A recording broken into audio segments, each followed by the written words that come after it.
My mother-in-law declared herself the real mommy at my shower, tried to control everything, so I smiled. And what next happened ended her fantasy for good.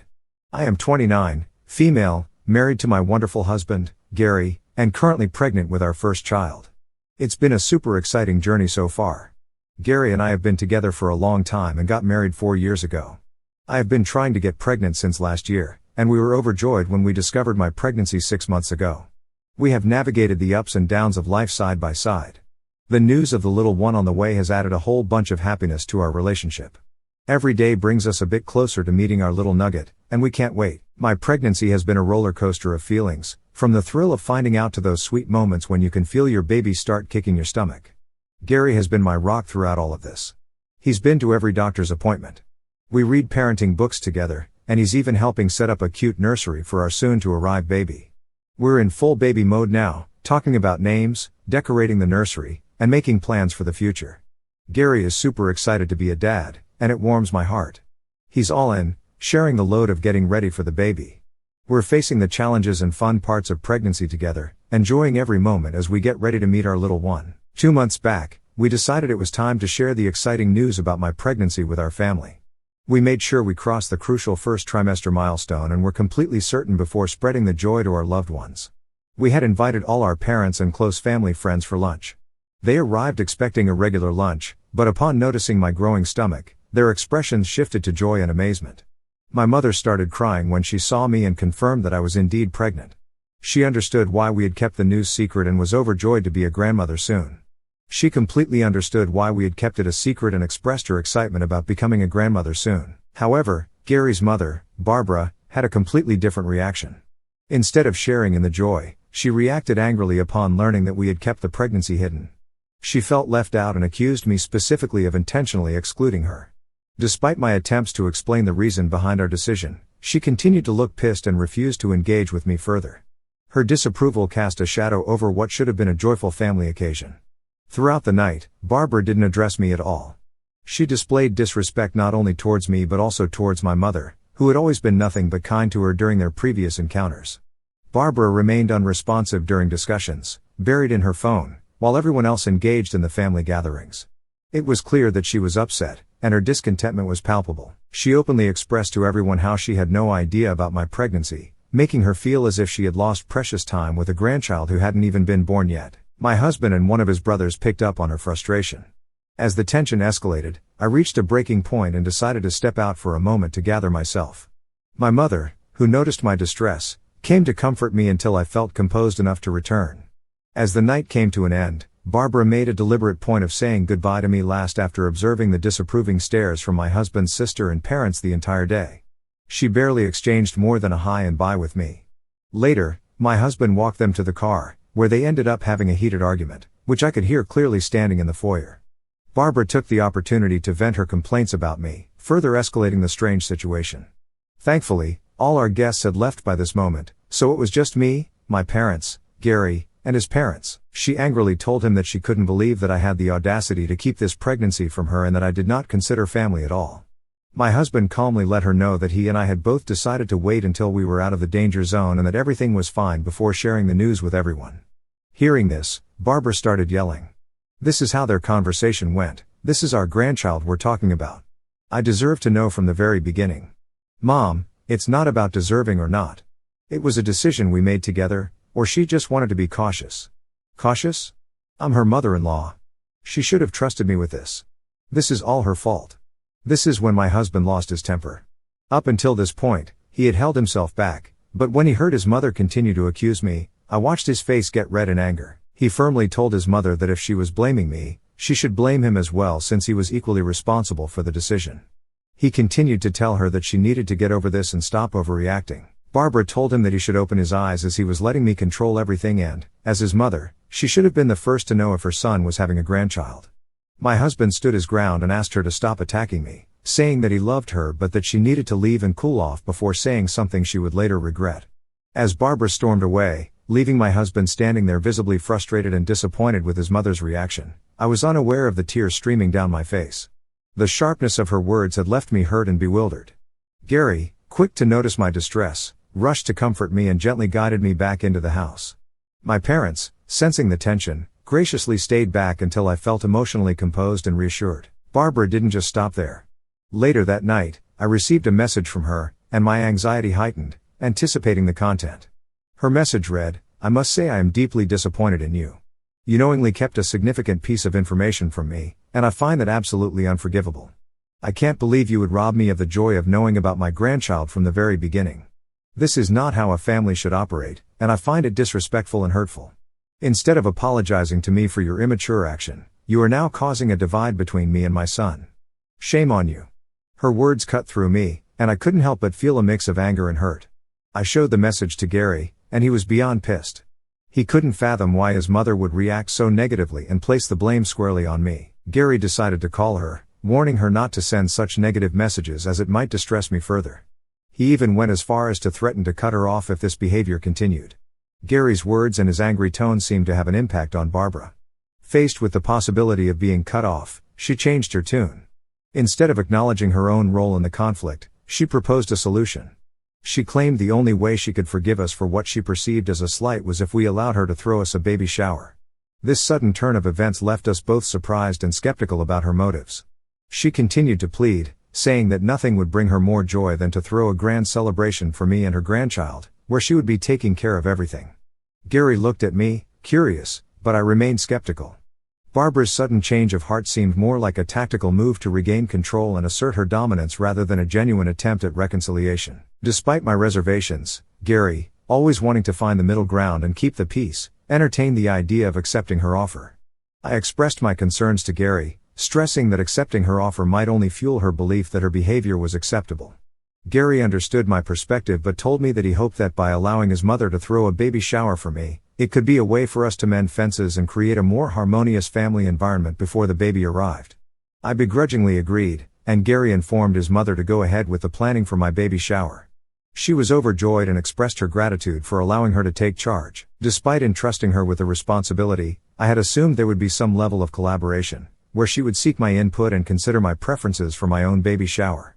With the event still a month away, I anticipated more detailed planning to unfold in the coming weeks. However, to my dismay, I discovered that my mother-in-law had gone rogue. She took it upon herself to purchase all the decorations, choose the games, and plan activities without consulting anyone, including me. When my mother reached out to her to discuss the baby shower, my mother-in-law simply informed her that everything had been decided and that it would be a surprise for me. The lack of communication and consideration left me feeling disheartened and frustrated, as the event meant to celebrate a joyous occasion was now being shaped without any regard for my preferences or wishes. On the day of my baby shower, the air was filled with a mix of excitement and tension. I arrived at the venue, a local banquet hall, surrounded by my close friends who were eager to celebrate the upcoming arrival of our little one. As I walked in, I couldn't help but notice the outrageous decorations that my mother-in-law had chosen. A sea of brown and beige balloons adorned every corner, depicting a theme that was entirely her creation. I absolutely hated the decorations, as they looked like a misguided attempt at a safari theme gone wrong. The overwhelming presence of brown and beige clashed with the vibrant atmosphere I had envisioned for the celebration. I had imagined soft pastels and delicate touches for my baby shower, but clearly, my mother-in-law had gone the opposite way. The tension in the air escalated when my eyes fell upon an eye-catching display near the entrance, an enormous banner featuring an elaborate collage of my husband's baby pictures with Barbara. Everyone looked at it, confused, as we couldn't understand why she would choose to display my husband's baby pictures during my baby shower. I looked at her questioningly, and she laughed it off, saying that she expected our baby to look exactly like my husband and that she was very proud of how cute my husband was as a child, hence she wanted to display it for everyone. I stared at her, trying to comprehend if she had actually lost her mind. It was clear that she was determined to make the day more about her own experiences as a mother than about the imminent addition to our family. As more guests began to arrive, their expressions ranged from confusion to polite discomfort. Looking around the room, the sea of brown and beige balloons, coupled with the towering banner showcasing my mother-in-law and my husband, created an ambience that was far from the elegant and joyous atmosphere I had envisioned for my baby shower. I exchanged apologetic glances with some of my friends, who clearly shared my sentiment. When my mother walked in, her eyes widened in shock, observing the absolute horror that my mother-in-law had unleashed upon the venue. Her eyes then locked onto the banner, and I could sense her disbelief at the audacity of showcasing a collage that, instead of celebrating my baby's arrival, seemed more like an exhibition of my husband's childhood. In a bold move, my mother walked over to the banner, her expression shifting from disbelief to determination. Without uttering a word, she firmly grabbed hold of the banner, decisively removing it from its prominent display. The room fell silent, and all eyes turned towards my mother as she carried away the intrusive display that overshadowed the celebration. I couldn't help but feel a surge of gratitude towards my mother for her unwavering support. My mother-in-law, who was busy talking to other guests, looked in horror, watching my mother throw the banner into the dustbin. In a disapproving tone, she asked, "What do you think you're doing?" That banner was a special touch to celebrate the baby and the family. My mother, undeterred by the disapproval, responded with a firm yet composed voice, "This celebration is about my daughter and her baby, not a showcase of your personal achievement." The guests around them were drawn to this unexpected confrontation. My mother-in-law, sensing the attention shift, tried to regain control of the situation. "Well, I thought it would be nice for everyone to know who's responsible for this beautiful event. As I was responsible for throwing this lovely event, I wanted everyone to see how cute Gary was as a child," she retorted, attempting to mask her annoyance. Undeterred, my mother continued, "Barbara, you begged my daughter to allow you to throw this baby shower for her after how you behaved with her last time. This is my daughter's baby shower and not a platform for your personal agenda or attempt to steal the spotlight." The room hushed as the exchange unfolded, with guests glancing at each other in discomfort. My mother-in-law, realizing that her attempt to dictate the narrative had backfired, retreated with a forced smile and returned to her conversations with other guests. The baby shower continued after that, with me trying my best to focus on the positive energy from my friends and family, despite the tension that was lingering throughout the event. I thought there would be no other surprises from my mother-in-law, who seemed to be drinking a little too much for a baby shower, but there was nothing that I could say to her anyway. We played various party games, and the guests seemed to be slowly starting to enjoy themselves. Then it was time for the gift opening session, and I was pleasantly surprised by everyone's thoughtful gifts for my baby.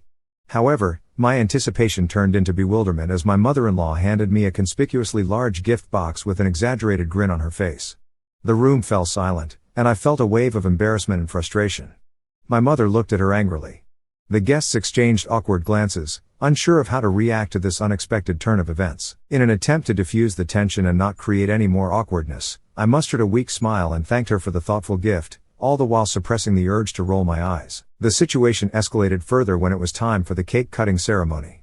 My mother-in-law had ordered an extravagant tiered cake with over-the-top decorations. She made a big show of it, clinking her glass to make everyone look at her. I was starting to get pretty annoyed, wondering what she was up to now. We all looked at her curiously and waited for her to speak. Barbara then announced that she had come up with a perfect name for our baby girl. I froze, hearing her words. Keep in mind that we hadn't even settled on a name ourselves. She proudly declared that the baby would be named after her great-grandmother, with a name that seemed straight out of a Victorian novel. I was shocked and a little irritated that she assumed she had the naming rights. I stepped in, politely explaining that my husband and I wanted to pick our baby's name together. It was a choice we wanted to make as parents. However, my mother-in-law wasn't having any of it. She insisted that she had the perfect name and that if I was a good daughter-in-law, I should accept it since she had spent so much money on the baby shower. I was shocked at her sense of entitlement. I firmly stated that only my husband and I had the right to name our baby, and regardless of who hosted the baby shower, this decision was ours alone. That's when my mother-in-law started yelling at me in front of everyone, claiming I was extremely disrespectful and should be grateful for all she'd done. She went on to criticize my upbringing, insisting that I should be thanking her instead of denying her the right to name the baby. Barbara grew increasingly aggressive, pointing her fingers at my face. My mother stepped in, standing in front of me as a shield.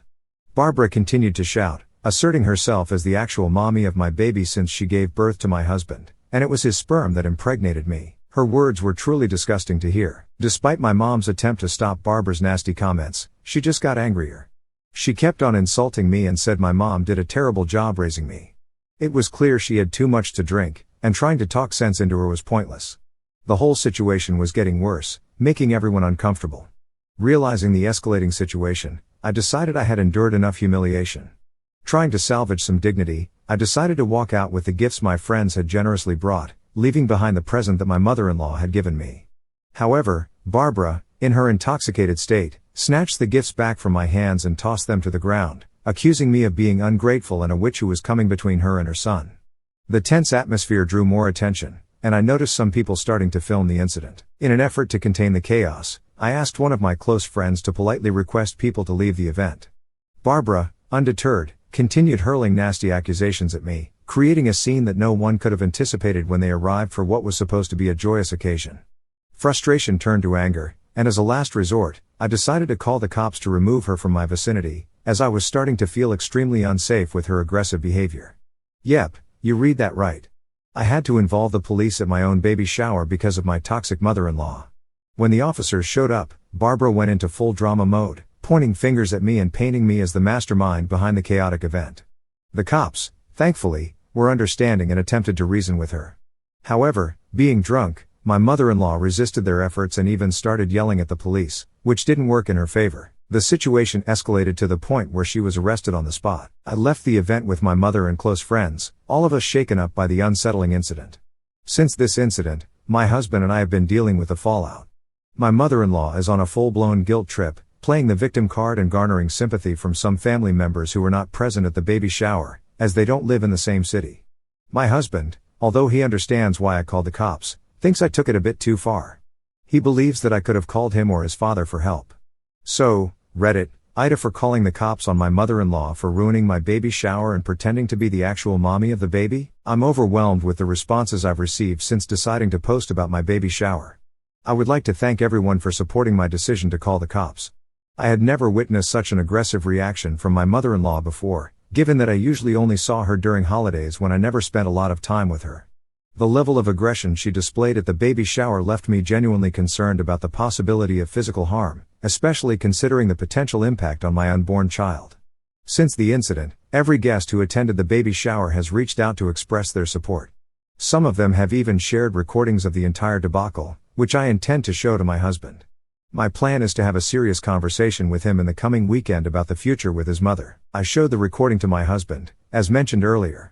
My husband and I found ourselves sitting down for a serious conversation about the events that had transpired. I explained to him in detail how his mother's behavior had escalated throughout the entire ordeal, from the hidden pregnancy revelation to the outrageous baby shower. I described in detail the yelling, accusations, and bizarre gifts she presented. I then shared the recording with him, which my husband watched, visibly horrified. Watching the video seemed to bring a reality check for him, making him confront the uncomfortable truth about his mother's actions. He started to apologize to me sincerely for underestimating the severity of the situation and acknowledged that I was right in calling the cops. I had no idea it got this bad. "I'm so sorry you had to go through all that," he expressed, his face reflecting both regret and frustration. He admitted that he had never imagined his mother could be this toxic, as this seemed so out of character for her. He reassured me that he was on my side and emphasized that my safety and well-being, especially during pregnancy, were his top priorities. We then delved into the underlying issues, discussing how his mother's need for control and validation had overshadowed what should have been a joyous occasion. Gary, grappling with the reality of his mother's actions, shared his own concerns about her behavior and acknowledged that her behavior had crossed the line. I told him that after how his mother had behaved with me in front of everyone, I wanted to cut all ties with her. I continued to tell him that he could have a relationship with her if he wanted, but me and our child would not be a part of her life, at least until his mother went for counseling to deal with her aggressive behavior. Hearing this, Gary expressed that what his mother had done was beyond disgusting, and he was willing to cut ties with her as well. I assured him that he did not have to do any such thing, but my husband insisted that his mother dared to disrespect me, hence she did not have the right to be in our lives anymore. He understood that this behavior by his mother was not just about the baby shower but might have been a culmination of long-standing issues. Moving ahead, Gary has reassured me that he will personally communicate our decision to his mother, making it clear that cutting her off from our lives is entirely his choice. I've also asked him to warn her that if she decides to show up unexpectedly at our doorstep to force me to accept her back in our lives, then I will be forced to call the cops on her again. Now, we have ceased all communication with Barbara. Gary had a conversation with his parents, and his father assured him that he would take the necessary steps to ensure that my mother-in-law understands the boundaries we've set and respects our decision. In the aftermath of cutting ties with Barbara, our lives have experienced a noticeable shift. The absence of constant drama and toxicity has brought about a newfound sense of peace and tranquility in our household. Gary and I are now able to focus on preparing for the arrival of our baby without the looming cloud of Barbara's disruptions. The support we've received from friends and family has been invaluable during this challenging time. My parents and my close friends have been pillars of strength, offering their encouragement and understanding. Even some family members who were initially unaware of the extent of Barbara's behavior have come forward to express their support after witnessing the shocking events at the baby shower through the videos that have now gone viral.